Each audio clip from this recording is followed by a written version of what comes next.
സിനിമയാണ് ഹീലിംഗ് എന്ന് കഴിഞ്ഞ ദിവസം ഒരു അഭിമുഖത്തിനോട് പറഞ്ഞിരുന്നു. ഒരു ബ്രേക്ക് എടുത്തിട്ടാണോ ഇത് സജീവമായിട്ട് സിനിമ മേഖലയിലേക്ക് കടന്നു വരുന്നത്? ഇത് സിനിമ മേഖലയല്ല ഇപ്പൊ, ഇവിടെ ഇവിടെ ബ്രേക്ക് ആയി. ഇതിന്റെ ഇടയില് ഇപ്പൊ ഒരു മാസം ഒരു തരത്തിലും ഷൂട്ട് ചെയ്യാൻ പറ്റില്ല, എന്നാലും നമ്മൾ ഇന്റർവ്യൂസ് ഒക്കെ കൊടുക്കുന്നുണ്ട്. ബ്രേക്ക് ആയിട്ട് അവരെടുക്കാൻ പറയുന്നുണ്ട്, പക്ഷെ മാക്സിമം ബ്രേക്ക് എടുക്കാതെ മുന്നോട്ട് പോകാനുള്ള പരിപാടിയിലാണ്. ഇപ്പൊ 21-ാം തീയതി ആയിട്ട് PKB പടം തുടങ്ങും, അതിന്റെ ഇടയിൽ ഈ പടം റിലീസ്.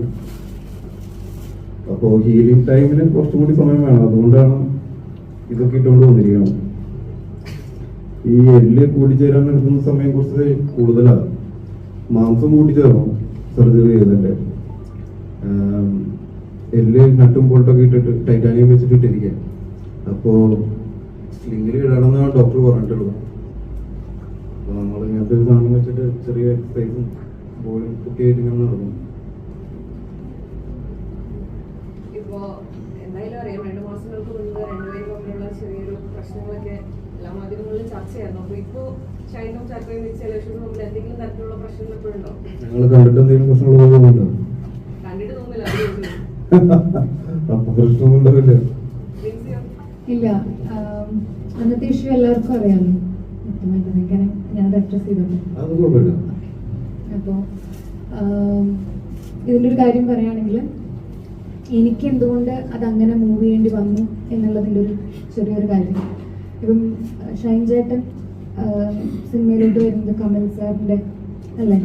അല്ല, കമൽ സാർ ത്രൂ അല്ലേ? അതേപോലെ ഒരു കാലത്ത് ഞാൻ +2 പഠിക്കുന്ന സമയത്ത് വിജയകുമാരുടെ സ്കൂളിന്റെ മുന്നിൽ എനിക്ക്